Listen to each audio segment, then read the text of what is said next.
এই বাড়িতে আসার পর আমাদের মধ্যে এই বাড়ি নিয়ে আসলে কোনো কথাই হয়নি। সেটাই তো প্রবলেম। আপনি বাড়ি ভাড়া দিচ্ছেন, এগ্রিমেন্ট করেছেন, এসব আপনি বলেননি কেন? কেন আমাকে না জানিয়ে কাজটা করলেন? এটা কি আপনারও বাড়ি না? হ্যাঁ হ্যাঁ, এটা আমারও বাড়ি, কিন্তু সব কিছু এভাবে টেকেন ফর গ্রান্টেড করে নেওয়া আমার অভ্যেস নয়। আমি তো আপনাকে আগেও বুঝিয়েছি যে আমি চাই না আমার পরিবার কারোর দয়ায় থাকুক। আমার পরিবার কারোর কাছে সাহায্য কেন নেবে? ধরুন আমি যদি কোনোদিন না থাকি, মানে আমি বলছি যদি কখনো এরকম হয়, তাহলে আমি চাইবো আমার পরিবার তখন স্বনির্ভর হোক, নিজেদের দায়িত্ব নিজেরা নিক।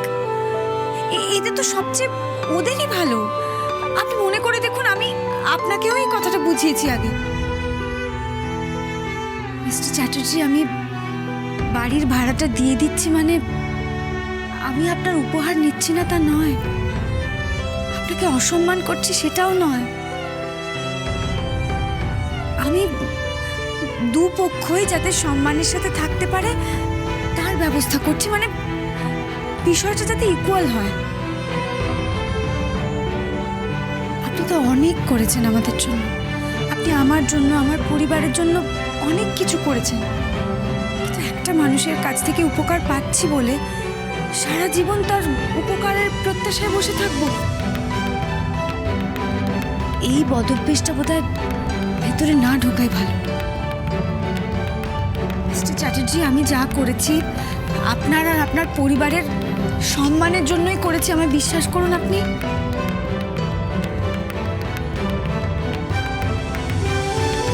আমার আপনার কাছ থেকে একটা পারমিশন চাই। বলবো?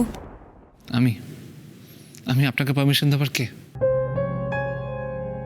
আপনি তো নিজের সিদ্ধান্ত নিজে নিয়ে নেন, নিজের ভালো মন্দ সব খুব ভালো করে বোঝেন, তাহলে আবার? মিস্টার চ্যাটার্জি, আমি আপনাকে এত করে বোঝালাম, তারপরেও আপনি অভিমান করে থাকবেন? আচ্ছা বেশ, বলুন আপনার অভিমান ভাঙানোর জন্য আমি কি করব, কি করতে হবে আমার? আমি দোষ করেছি তো, আমি একটা এগ্রিমেন্ট করেছি বাড়ি নিয়ে, সেটা আপনাকে জানাইনি, তারপরে আমি চাবিটাও সামনে রাখতে পারিনি। আপনি বলুন আমায় কি শাস্তি দেবেন, আমি মাথা পেতে নেব। শাস্তি তো আমার অবশ্যই প্রাপ্য। আমি একজন বিজনেসম্যান, আমি সব কিছু কিন্তু হিসাব রাখছি। আপনি কি করছেন সুদে আসলে এর ক্ষতিপূরণ কিন্তু আমি চেয়ে নেব। আচ্ছা ঠিক আছে, সেদিন আপনি আমাকে যা শাস্তি দেবেন, যা আদেশ করবেন, আমি মেনে নেব। এবার কি আমি কথাটা বলতে পারি? আপনি আমার হাজবেন্ড বলে অনুমতি চাইছি এটা ভাববেন না।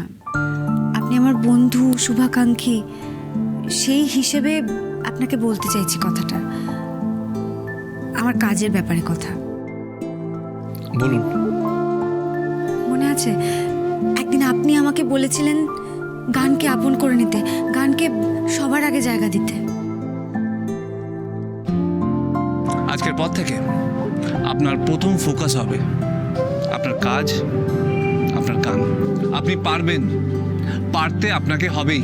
আজ থেকে এটাই আপনার লাইফের ওয়ান অ্যান্ড অনলি গোল। আমি সেটাই করতে চাই। আমার গানই আমাকে স্বনির্ভর করতে পারে, আর তাতে আমি আমার পরিবারের পাশেও দাঁড়াতে পারবো। আর তাছাড়া আমি না ভেবে দেখেছি জানেন, গান ছাড়া আমি থাকতেও পারবো না। আপনি গান করার পারমিশন নিতে চান, তাই তো? আমার আপত্তি নেই, ইনফ্যাক্ট আমার কোনোদিনই ছিল না, কিন্তু আমার প্রবলেম হলো একটাই। কি না কে? জিজ্ঞাসা করুন কাকে নিয়ে আপত্তি। আমার আপত্তি সিডকে নিয়ে। আমি চাই না আপনি গানের ব্যাপারে সিডের কাছ থেকে কোনো হেল্প নেন। যে অ্যালবামটা আপনি করছিলেন সেটার কাজ তো প্রায় শেষ হয়ে গেছে, আর যেটুকু বাকি আছে আমি অন্য মিউজিক ডিরেক্টরকে এনে শেষ করিয়ে দেবো। অ্যালবামটা রিলিজ করিয়ে দিতে পারি। তা কি করে হয় মিস্টার চ্যাটার্জি? সিট তো এই কাজটা শুরু করেছিল। যা করেছিল করেছিল, ভুলে যান। উনি আপনার অ্যালবামে আর কাজ করবেন না, এটাই ফাইনাল, আর এটাই আমার সিদ্ধান্ত। কিন্তু মিস্টার চ্যাটার্জি, একটা মানুষ একটা কাজ শুরু করলেন, তারপর তার জায়গায় অন্য একজন চলে আসবে, এটা তো তার জন্য খুব অসম্মানের ব্যাপার। এটা তো সিটের জন্য ভীষণ রকম একটা অপমান হবে। আপনাকে ওর অপমান নিয়ে এত ভাবতে হবে না।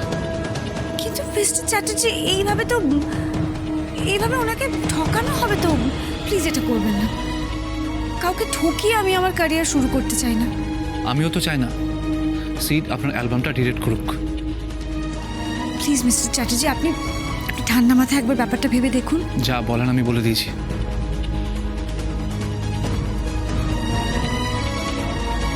তাহলে একটা কাজ করি মিস্টার চ্যাটার্জি, সাহায্য আমি কারোরই নেব না, আমি একাই কাজ করতে চাই। আমি আমার লড়াইটা একাই লড়ব।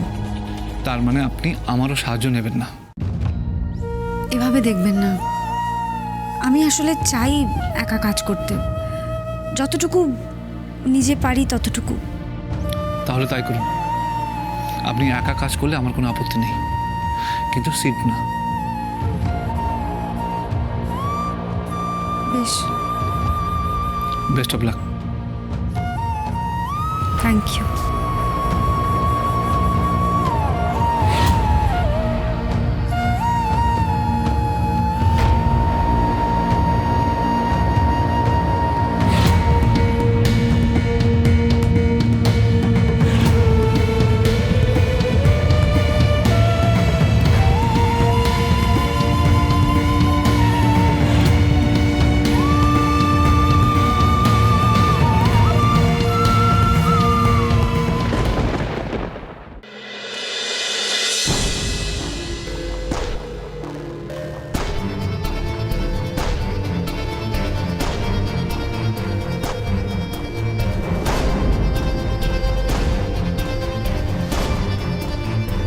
ঝিলম আবার আমাকে সন্দেহ করছে না তো? এই, ওটা কি তোমার হাতে দেখি? টাকাগুলো নেই কেন?